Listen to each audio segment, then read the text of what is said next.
If you're over 40, how do you let go of your past accomplishments so you can start succeeding today? Hey, this is Jeff Newport from ChasingStrength.com, and in this video, we are going to answer that question. Now, here's the background. I don't know about you, but sometimes I get stuck in the past where I start thinking about all my strength accomplishments or my athletic accomplishments, and part of me longs to have that type of capacity back, right? So many of us, we live back in the day. And then when we think of who we are, right, we're the guy who back in the day used to, and then we insert whatever accomplishment we achieved back in the day, right?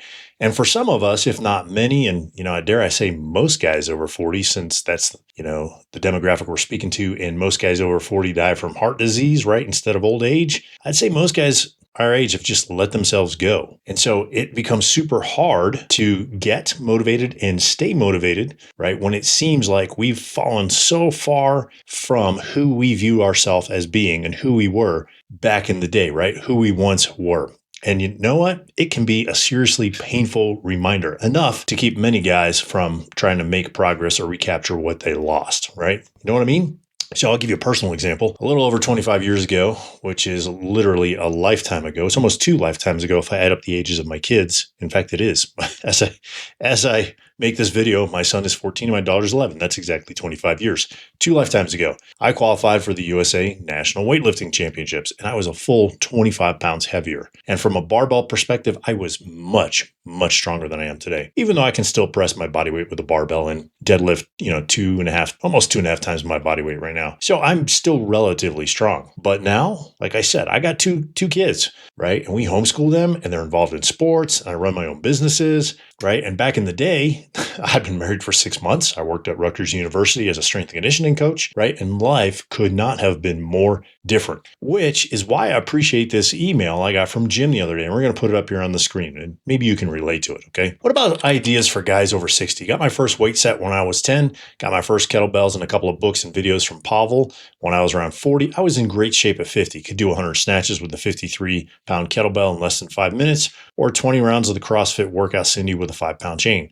I could swing the 88-pound kettlebell and do 10 push-ups every minute for 10 minutes. At almost 62, it's hard to set different goals. I'm sure you or Pavel no longer do what you once could. How do you let go of that? Thanks, Jim. And here's my response to Jim. Hey, Jim, great question. I think it's just a matter of setting new goals. I was just talking to my father-in-law last Friday about this. There are times in life when you have energy, more energy, and less energy. At almost 53, I don't have the energy to focus on doing and surpassing the things I did when I was in my 20s. So I set new goals. For example, clean and press a pair of 48-kilo kettlebells for 10 reps in a row, or pistol squats for double the reps of your single arm military press, things like that. Make sense? So after I sent my reply to Jim, I thought about it even more. So here's what I came up with. I think that the key here is to not live in the past, but to be grateful for it, okay? Mourn it if you must, grieve it, right? Process it, and then, like all deaths, move on. It's the death of your old self, right?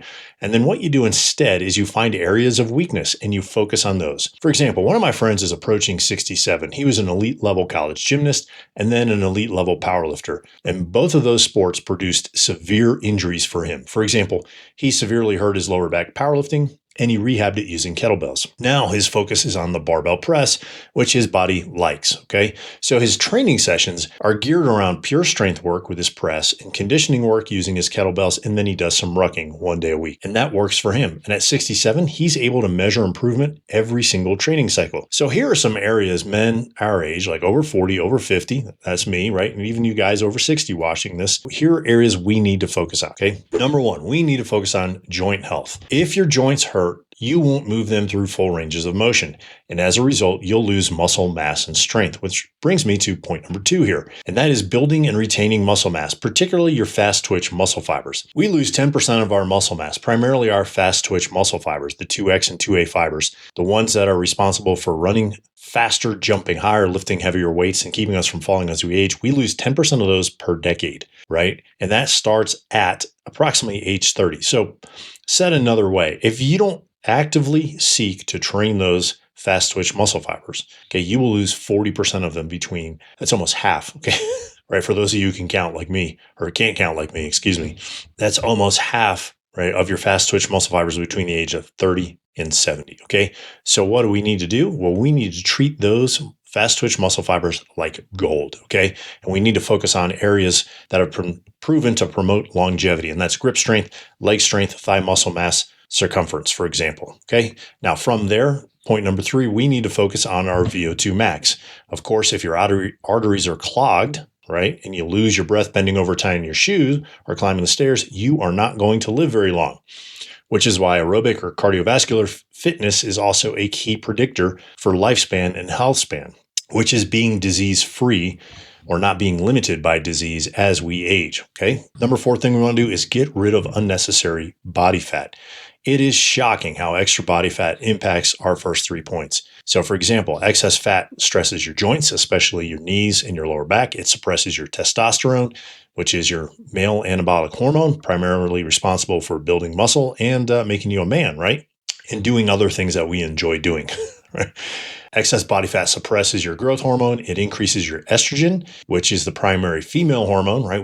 As men, we don't want more female hormone. We want less. Excess body fat increases your cortisol, which is a stress hormone. It decreases sleep quality. And excess body fat increases your risk of heart disease, stroke, type 2 diabetes, and of course, everybody's favorite, especially your kids, an early death. There is just zero reason on the face of this planet to carry excess body fat. So pick one of those areas or more, the one that you're weakest on, and challenge yourself to take new ground or take back old ground. In fact, it's much easier than you think.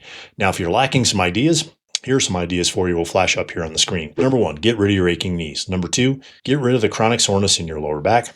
Number 3, get rid of your shoulder stiffness so you can raise your arms over your head again. Number 4, single press a quarter or a third of your body weight, right, for 10 sets of 5 on each arm. Number 5, double press half or 2/3 or even 3/4 of your body weight for 10 sets of 5. Number 6, do 10 chin-ups in a row with your body weight. Okay. Number 7, do 100 reps in a training session. So 100 reps total of chin-ups in a certain time period. So for example, do 100 total reps in 20 minutes, right? Maybe it's 5 reps on the minute, something like that. Number 8, goblet squat, 20 reps in a row with half your body weight. Number 9, 10 sets of 10 swings with the beast, which is a 48 kilo. Set your own time limit on the minute, right? OTM is a great start. Number 10, snatch the 24 kilo for 100 reps in 5 minutes. This is the Strong First Kettlebell certified instructor standard. Okay.